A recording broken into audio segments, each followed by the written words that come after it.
Bonjour, pour compléter mon article d'aujourd'hui concernant le confinement et le coronavirus, j'aimerais dire ceci.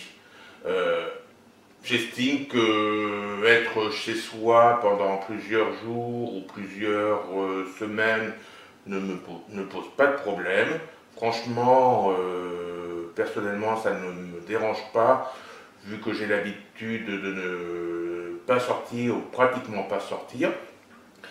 De plus, j'ai toujours de quoi m'occuper, vu que j'ai toujours un tas d'émissions, de reportages, de documentaires à visionner, qui sont toujours en retard, parce que comme j'écris, ben, je prends plus de temps à écrire qu'à regarder mes vidéos.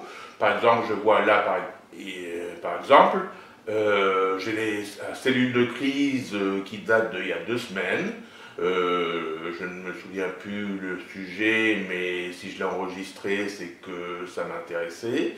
Complément d'enquête, envoyé spécial d'hier, évidemment, sur le coronavirus en majorité.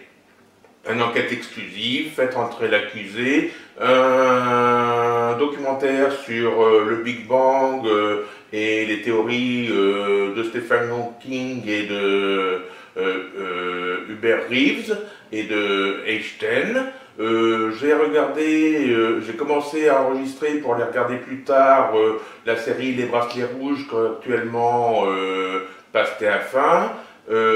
J'ai des zones interdites qui sont en retard depuis un mois. Plus, si vous me voyez, je ne sais pas, j'ai tout un tas d'anciens, des vieux comme des récents plutôt. Excusez-moi de ma bourde. 20 milieux sous les mers, Commando, ça, première et deuxième partie, la chute de l'Empire romain, la trilogie de l'arme fatale, la trilogie The Dark Knight, Cujo, d'après Stephen King, Shining, un Marvel, et plus important peut-être encore, j'ai tout un tas de documentaires historiques et de séries comme Baron Noir, The Clone Wars saison 6 que j'ai réussi à avoir en Blu-ray, même si je n'ai pas diffusé l'origine du christianisme en tant que documentaire sur les origines de la religion chrétienne. Très très intéressant le premier volet d'ailleurs, Corpus Christi. J'ai l'Apocalypse qui est la même série d'après les mêmes vidéastes plutôt, Jésus et l'Islam. J'ai encore une série de documentaires, près de 9 heures de films sur Napoléon, la première partie, la deuxième partie, l'histoire des États-Unis, ces 50 dernières années, racontée par Oliver Stone, en une douzaine d'épisodes également. J'ai à finir, puisque je l'ai déjà commencé depuis quelques semaines, Apocalypse, la guerre des mondes, 1945-1991. J'ai la guerre civile américaine. Et enfin, je n'ai pas encore vu, Les Prédateurs, une série qui est passée et qui s'intéresse à l'affaire Elf dans les années 90. Les Thibauts et éventuellement même encore Star Trek, la série originale que je regarde épisodiquement, plus les films qui sont sur mon lecteur DVD. Ici, il s'agit de mon espace de travail pour écrire mes livres, mes articles, mes textes divers et variés. Comme vous voyez, c'est pas le travail qui manque.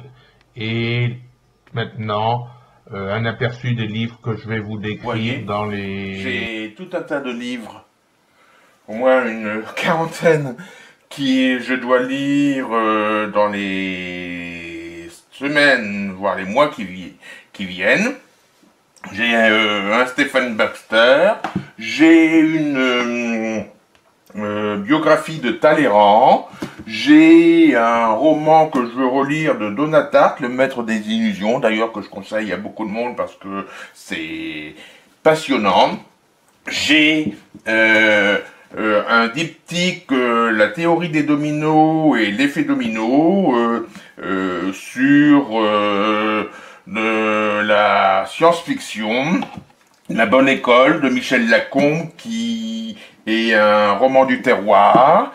J'ai encore Le Jardin de la Lune, la dernière série de Robin Hobb sur la Citadelle des Ombres. Il y a 8 volumes qui m'attendent depuis longtemps.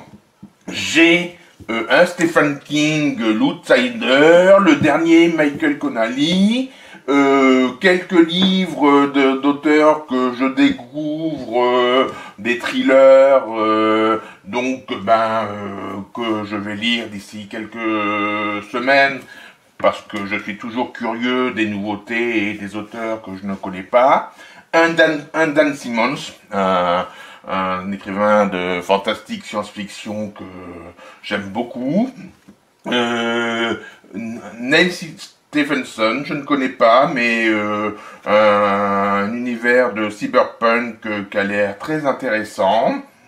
J'ai encore d'autres thrillers, de l'Eric Fantasy, du fantastique, Claire Favant, que je préconise à tous les passionnés de thrillers psychologiques. Franchement, excellent. Je termine actuellement le diptyque Dominium Mundi que je finirai ce soir, que je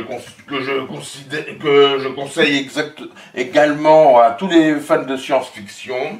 J'ai le dernier John Grisham et le dernier Linwood Barclay, et avec ça, j'ai le dernier numéro de l'histoire que je vais lire une fois que j'aurai terminé Dominion Mundi que je finis ce soir. Donc vous voyez, quand on veut chercher de quoi s'occuper chez soi malgré le confinement, on peut toujours trouver, parce que tous ces livres, tous ces DVD, tous ces sujets enregistrés à la télévision, etc., etc., sont disponibles très facilement, et on en apprend beaucoup, et on en découvre beaucoup, on apprécie énormément, et le confinement, dans ces conditions, passe à une vitesse considérable, plutôt que de tourner en rond chez soi. Sans compter qu'éventuellement on peut faire des jeux de société aussi, on peut discuter ensemble, en famille, avec ses enfants, etc., etc. Et que c'est l'occasion inespérée de renouer le dialogue, un dialogue qui n'existait pas forcément quand les gens sont au travail, sont pressés, sont sur la route, etc., etc. Donc, j'estime que ce confinement n'est pas forcément, comment je pourrais dire ça, difficile à surmonter, insurmontable, et que avec un petit peu d'imagination, d'envie d'apprendre, de découvrir, d'aller vers les autres, etc., sans être forcément tout le temps sur Internet ou sur les réseaux sociaux, il y a toujours moyen de s'enrichir, d'apprécier le temps qui passe. Merci.